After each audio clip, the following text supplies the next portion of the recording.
나 요즘 왜 이럴까? 퇴임을 앞둔 김 부장은 거울 앞에서 한숨을 쉬었습니다. 30년 동안 한 회사에서 성실하게 일했지만 최근 들어 자꾸만 후회되는 순간들이 떠오릅니다. 젊은 직원들과 이야기할 때면 자신의 경험을 자랑하듯 늘어놓게 되고 회의에서는 감정이 앞서 목소리를 높이기도 했죠. 밤늦게까지 일하면서 줄인 수면 시간은 어느새 만성 피로가 되어 건강을 위협했고 외모 관리는 나이 들어 신경 쓸 필요 없다며 대충 넘겼습니다. 문득 지난주 신입사원과의 간담회에서 일이 떠올랐습니다. 간담회 패널로 들어갔을 때 한 신입사원이 이런 질문을 하더군요.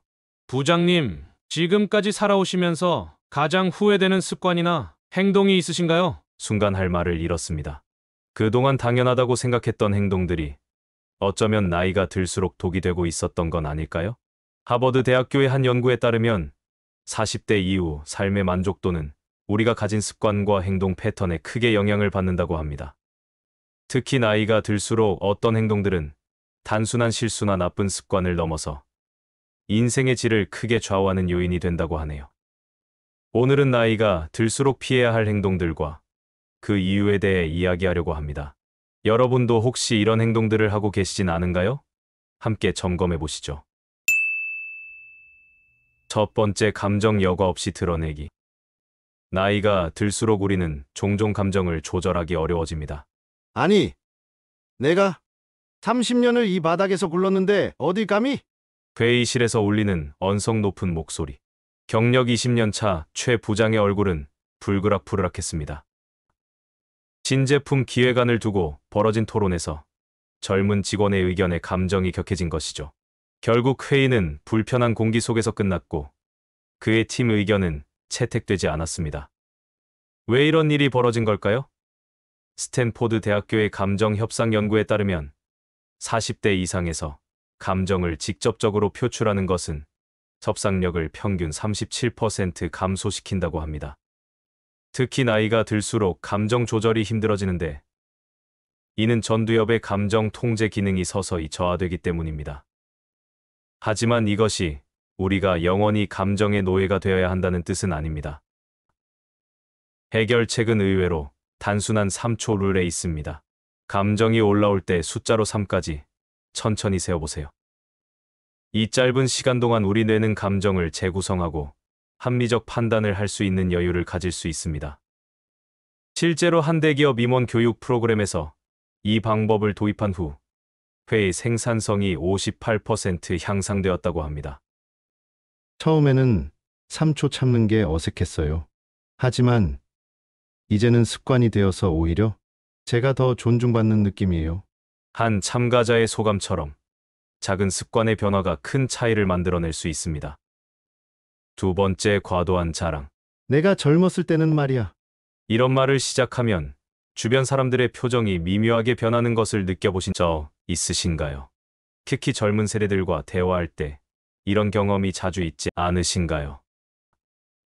심리학자 로버트 치알디니의 연구에 따르면 50대 이상의 연령층에서 과거 경험을 자랑하듯 이야기하는 것은 오히려 신뢰도를 떨어뜨린다고 합니다. 청자들은 이를 시대에 뒤처진 사고방식으로 받아들이는 경향이 있죠. 더 흥미로운 점은 같은 내용이라도 전달 방식에 따라 반응이 180도 달라진다는 것입니다. 예를 들어보겠습니다. A씨와 B씨는 모두 40년 경력의 베테랑입니다. A씨는 내 경험상 이렇게 하면 안 돼. 우리 때는 말이야. 라며 이야기를 시작했고 B씨는 요즘 젊은 분들은 어떻게 생각하시나요? 제 경험을 한번 참고해 보시겠어요? 라고 물었습니다. 같은 회사에서 1년 후 A씨의 의견은 대부분 무시되었지만 B씨는 멘토로 불리며 존경받았습니다. 해결책은 간단합니다. 먼저 상대방의 의견을 듣고 그들의 관점을 이해한 후에 관련된 경험을 조심스럽게 공유하세요. 제 경험이 도움이 될지 모르겠네요 라는 겸손한 시작이 오히려 더 큰 영향력을 발휘할 수 있습니다. 세 번째, 돈으로 관계 유지하기. 은퇴를 앞둔 박 이사는 늘 회식비를 자청했습니다. 고가의 선물도 자주 돌렸죠. 내가 있을 때 실컷 베풀어야지라는 생각으로 말이죠. 하지만 퇴직 후 연락이 끊긴 지인들을 보며 그는 깊은 상실감을 느꼈습니다. 매달 꼬박꼬박 찾아오던 사람들이 이제는 명절 문자도 안 보내요. 내가 그들에게 그저 돈 쓰는 상사였나 싶어 마음이 아팠죠. 박 이사의 이야기는 많은 시니어들이 겪는 공통된 경험입니다. 서울대 사회학과 연구팀의 조사에 따르면 50대 이상의 연령층에서 경제적 지원에 기반한 인간관계는 평균 2.3년 이상 지속되지 않는다고 합니다. 특히 은퇴 후에는 그 기간이 더욱 짧아지는 것으로 나타났습니다.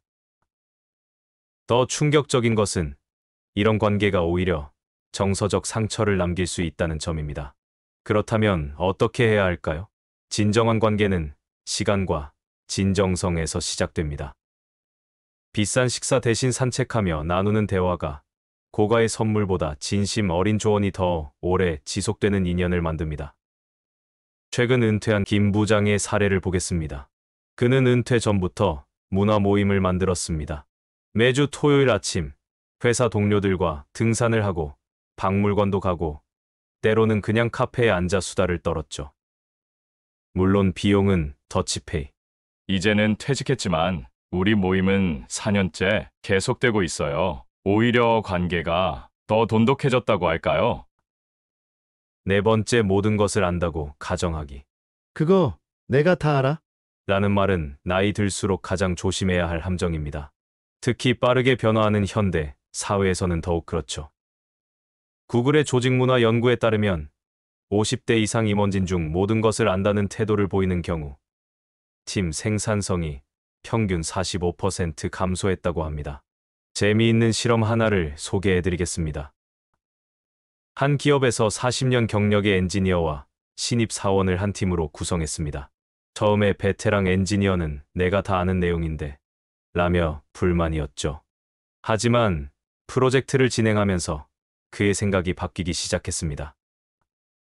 신입 사원이 제안한 새로운 기술들은 그의 40년 경험으로도 생각하지 못했던 혁신적인 것들이었기 때문입니다. MIT의 평생학습연구소는 모르는 것을 인정하는 용기야말로 나이 들수록 필요한 최고의 덕목이라고 강조합니다. 새로운 지식과 기술을 배우는 자세는 뇌의 가소성을 높이고 치매 예방에도 도움이 된다고 하네요. 실천 방법은 간단합니다.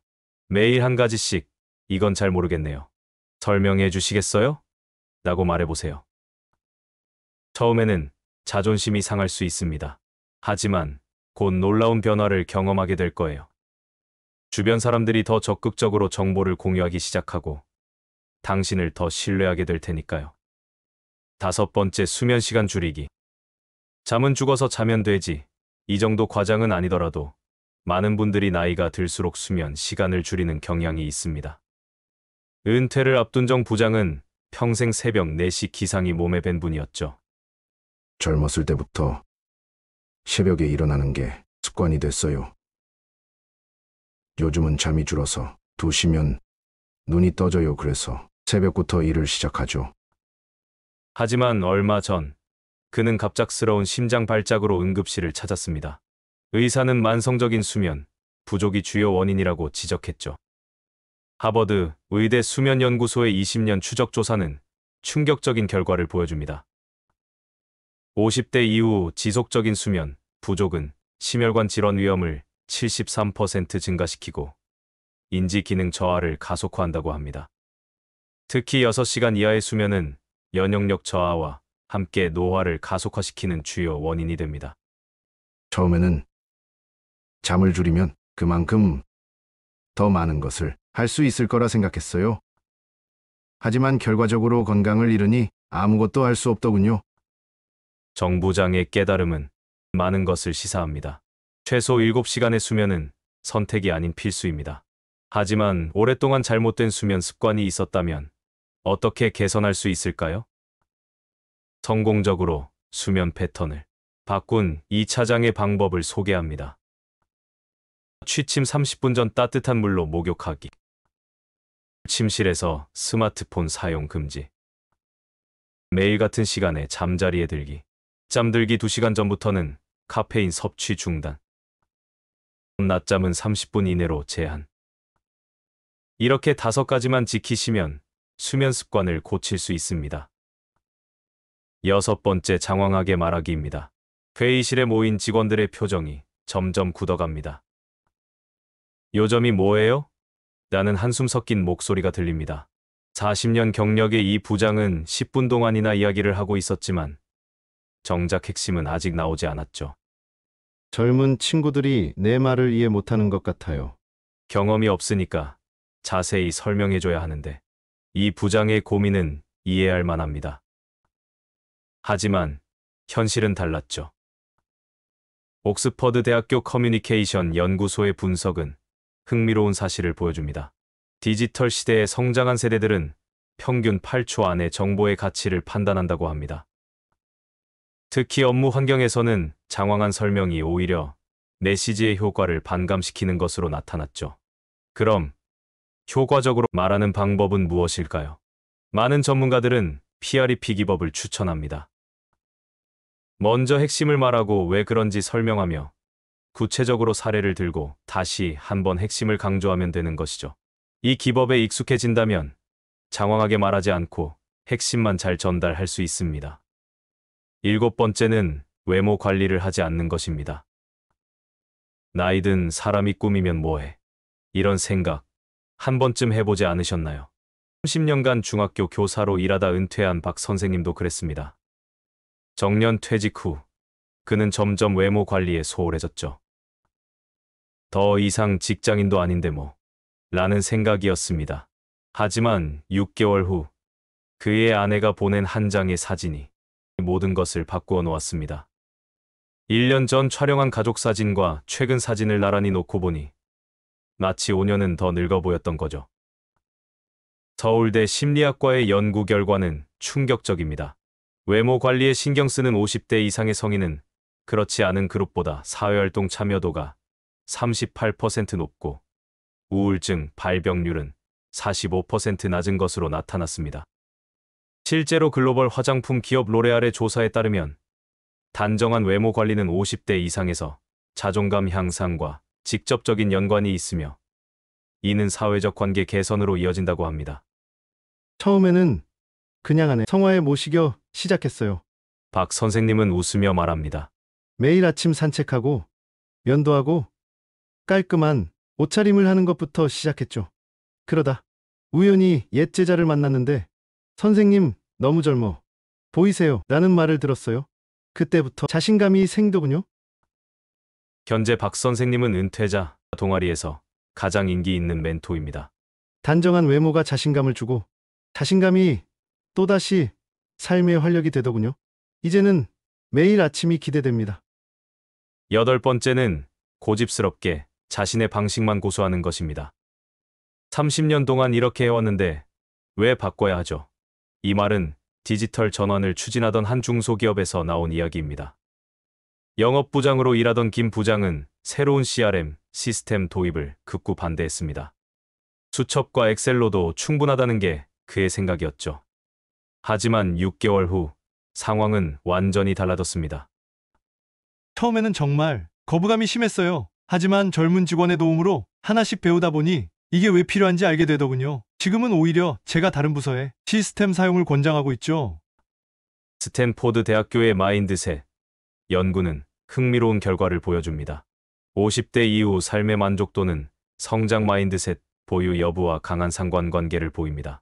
특히 디지털 기술 수용성이 높은 시니어 그룹은 그렇지 않은 그룹보다 평균 수명이 3.7년 더 길었다고 합니다. 변화는 선택이 아닌 필수입니다. 하지만 어떻게 시작해야 할까요? 성공적으로 변화를 받아들인 이들의 비결은 의외로 단순했습니다. 하루에 한 가지씩 새로운 것 시도하기. 젊은 세대에게 배우는 것을 부끄러워하지 않기. 원래 그래라는 말 피하기. 실수를 두려워하지 않기. 작은 성공을 축하하기. 이렇게 5가지면 충분합니다. 9번째, 의견을 말하지 않는 것입니다. 에이, 말해봤자 뭐. 대기업 임원으로 30년을 보낸 정 전무는 은퇴 후 한 스타트업의 자문위원으로 일하게 되었습니다. 젊은 직원들과 회의를 하면서도 그는 자신의 의견을 잘 말하지 않았죠. 나이 든 사람이 너무 나서면 부담스러워할 거야라는 생각 때문이었습니다. 하지만 어느 날, 한 젊은 팀장이 그에게 다가왔습니다. 전무님, 솔직히 말씀해 주세요. 전무님의 경험이 우리에게 큰 도움이 될 것 같은데 왜 항상 의견을 말씀하시지 않으세요? 일본 도쿄대학의 연구 결과는 충격적입니다.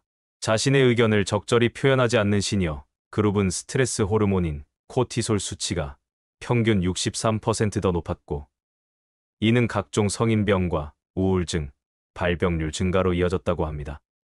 처음에는 제가 배려하는 거라고 생각했어요. 하지만 나중에 알게 됐죠.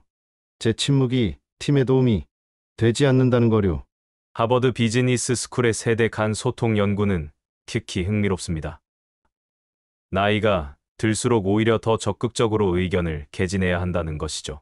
다만 그 방식이 중요한데, 아이메시지 기법을 활용하면 큰 효과를 볼 수 있습니다.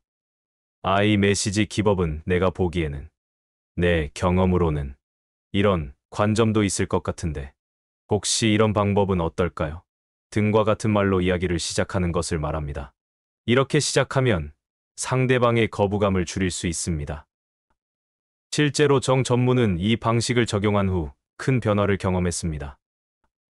10번째는 목적을 너무 빨리 드러내는 것입니다.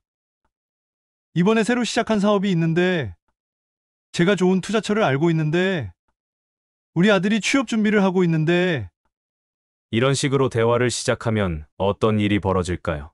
대부분의 경우 상대방은 경계심을 갖고 대화를 피하려 할 것입니다. 특히 나이가 들수록 이런 직접적인 접근은 역효과를 낳을 수 있습니다. 예일대학교의 시니어 창업 연구에 따르면 50대 이상의 성공적인 창업자들은 공통적으로 전략적 인내의 특성을 보였다고 합니다. 그들은 즉각적인 목적 달성보다 관계 형성을 우선시했죠. 김 명장의 이야기를 들어볼까요? 40년간 자동차 정비소를 운영하다 은퇴한 그는 자동차 관련 컨설팅 회사를 창업하고 싶었습니다. 하지만 처음부터 사업 이야기를 꺼내지 않았죠. 대신 자동차 동호회에서 무료로 정비 강좌를 시작했습니다. 처음에는 그저 제가 아는 것을 나누고 싶었어요. 하지만 6개월이 지나자 신기한 일이 일어났죠. 수강생들이 먼저 제안을 해왔어요. 정식으로 강의를 열어달라, 컨설팅을 해달라는 거였죠. 스탠포드 비즈니스 스쿨의 연구 결과는 이를 뒷받침합니다. 목적을 즉각적으로 드러내는 것보다 관계를 먼저 쌓은 후 목적을 공유했을 때 성공률이 2.8배 높았다고 합니다. 해결책은 천천히, 하지만 꾸준히입니다. 다음과 같은 단계를 따라보세요.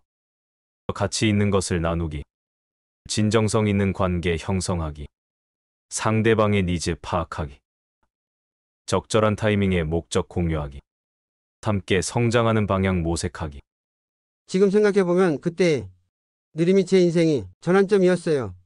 서두르지 않았기에 오히려 더 큰 성공을 이룰 수 있었죠. 김 명장의 말처럼 때로는 천천히 가는 것이 더 빨리 도착하는 방법일 수 있습니다. 지금까지 살펴본 10가지 행동들은 단순한 나쁜 습관이 아닙니다. 이것들은 우리의 인생 후반전을 더욱 풍요롭고 행복하게 만들 수 있는 변화의 시작점입니다. 우리가 젊었을 때 효과적이었던 방식들이 지금은 오히려 우리를 제한하고 있을 수 있습니다. 하지만 이제 우리는 알게 되었습니다. 나이 들수록 조심해야 할 것들이 무엇인지, 그리고 어떻게 바꿔나가야 하는지를. 변화는 결코 늦지 않았습니다. 하버드 의대의 연구에 따르면 60대 이후에도 새로운 습관을 형성하는데 평균 21일이 걸린다고 합니다. 우리의 뇌는 끊임없이 새로운 신경회로를 만들어낼 수 있는 놀라운 능력을 가지고 있죠. 중요한 것은 첫걸음을 내딛는 용기입니다. 오늘 시청하신 내용 중 가장 공감되는 부분은 무엇이었나요? 여러분의 경험과 생각을 댓글로 남겨주세요. 다른 시청자분들의 이야기를 듣는 것도 우리에게 큰 배움이 될 수 있습니다. 앞으로도 여러분의 인생에 도움이 되는 좋은 정보들을 계속해서 전해드리도록 하겠습니다. 이 영상이 도움이 되셨다면 좋아요와 구독 버튼 눌러주시고 알림 설정도 해두시면 새로운 영상을 가장 먼저 만나보실 수 있습니다. 여러분의 하루하루가 더 행복하고 의미 있기를 진심으로 응원합니다. 다음 영상에서 더 좋은 내용으로 찾아뵙겠습니다. 감사합니다.